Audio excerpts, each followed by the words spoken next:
নমস্কার বন্ধুরা, আশা করি তোমরা সবাই খুব ভালো আছো আর আমরা মোটামুটি ভালো আছি। তো বন্ধুরা, আজকে তোমাদের সাথে বেশ কয়েকটা মাছের রেসিপি শেয়ার করতে চলে এসেছি বাচ্চাদের জন্য। তো চলো শুরু করা যাক। তো প্রথমে দেখো, এখানে নিয়ে নিয়েছি আমি পমফ্রেট মাছ। আর পমফ্রেট মাছটা কিন্তু একদম কাঁটা ছাড়া, একটাই কাঁটা থাকে, বাচ্চাদের খেতে কিন্তু খুবই সুবিধা হয়। তো বন্ধুরা, আমি কিন্তু এখানে যতগুলো মাছের রেসিপি দেখাচ্ছি তার মধ্যে আমার মেয়ের ফেভারিট মাছ কিন্তু পমফ্রেট মাছ। তো পমফ্রেট মাছ কিন্তু সাধারণত আমরা সর্ষে বাটা দিয়ে করে থাকি।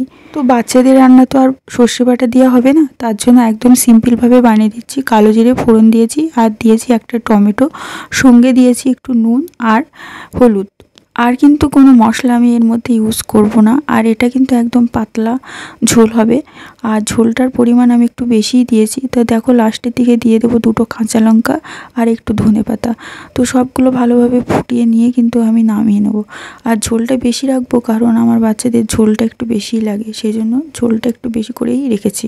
তো বন্ধুরা, এভাবে কিন্তু আমার বাচ্চাদের আমি পমফ্রেট মাছ রান্না করে দিই, তো ওরা খুব কিন্তু পছন্দ করে, তোমরাও দিতে পারো। তো বন্ধুরা, এখন আমি চলে যাচ্ছি আমার দ্বিতীয় রেসিপিতে। তো দেখো, বাজার থেকে এনেছিল জ্যান্ত ট্যাংরা মাছ। তো সবসময় কিন্তু জ্যান্ত মাছ বাচ্চাদের জন্য খুঁজে পাওয়া যায় না। তো ট্যাংরা মাছ যেহেতু পেয়েছে, তো ট্যাংরা মাছেও কিন্তু বেশি কাঁটা নেই, একটাই কাঁটা থাকে, একটু বেশি দিলে কিন্তু বাচ্চারা মজা করে খায়। তো দেখো, মাছটাকে আমি খুব বেশি ভাজবো না, হালকা করে ভাজবো, বেশি ভাজলে কিন্তু শক্ত হয়ে যাবে, তাই অল্প করে ভেজে নিয়েছি। আর ফোড়নে দিয়েছি একটু কালো জিরে, টমেটো। আর এখানে দেখো, সবজির মধ্যে দিচ্ছি আমি শিম আর আলু। শিম আর আলু দিয়ে ট্যাংরা মাছটা রান্না করলে কিন্তু খুবই টেস্টি হয়।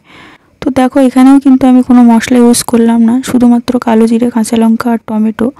আর লঙ্কাগুলো দিই কারণ ভিটামিন সি এর জন্য, সেই জন্য দেওয়া হয়, ঝালের জন্য কিন্তু আমি একদমই দিই না। তো বন্ধুরা, এখন আমি চলে যাচ্ছি আমার তৃতীয় পদ্ধতিতে। আর দেখো, এখানে নিয়ে নিয়েছি আমি 2টো ভেটকি মাছের পিস। আর ভেটকি মাছেও কিন্তু বেশি কাঁটা থাকে না, তো যেহেতু কাঁটা থাকে না, তো বাচ্চাদের খাওয়াতেও কিন্তু সুবিধা। আর ভেটকি মাছের টেস্টটাও খুব ভালো, তো বাচ্চারা কিন্তু খুব সহজে খেয়ে নেয়। তো বন্ধুরা, এটাও কিন্তু আমি খুব সিম্পলভাবে বানাবো। তো প্রথমে দিয়ে দিয়েছি সামান্য জিরে ফোড়ন, আর দিয়ে দিচ্ছি কয়েক টুকরো আলু, আর দিচ্ছি বাড়িতে বানানো কয়েক টুকরো বড়ি, আর দিয়ে দেবো এখানে একটু আদা। ব্যাস, আর কিছু কিন্তু দেবো না। আর একটু দেবো সামান্য হলুদ আর নুন। আর কোনো মশলা কিন্তু এর মধ্যে আমি দেবো না। তো বন্ধুরা, ছোট বাচ্চাদের হজম শক্তি কিন্তু খুবই কম, তো তাদের খাবার কিন্তু খুব বুঝে বানাতে হবে। বেশি রিচ খাবার, তেল মশলা দেওয়া খাবার কিন্তু তাদের দেওয়া যাবে না, তাহলে কিন্তু নানা রকমের পেটের সমস্যা হতে পারে। তো আমি কিন্তু এভাবেই কিন্তু আমার বাচ্চাদের রেগুলার রান্না করে খাওয়াই। তো আমার বাচ্চার প্রতিদিন দুপুরে কিন্তু আমি যে কোনো এক ধরনের মাছ রাখি, সে ছোট থেকেই। কারণ যদি ছোট থেকে বাচ্চাদের মাছ খাওয়ানো অভ্যাস না করি, তাহলে কিন্তু বড় হলে তারা আর মাছ খেতে চায় না। আমি এরকম অনেক বাচ্চাকে দেখেছি যে তারা কিছুতেই আর মাছ খেতে চায় না, মাছে তারা গন্ধ পায়। সেই জন্য তোমরা চেষ্টা করবে একদম ছোট থেকে বিভিন্ন রকমের মাছের সাথে তাদের অভ্যস্ত করতে।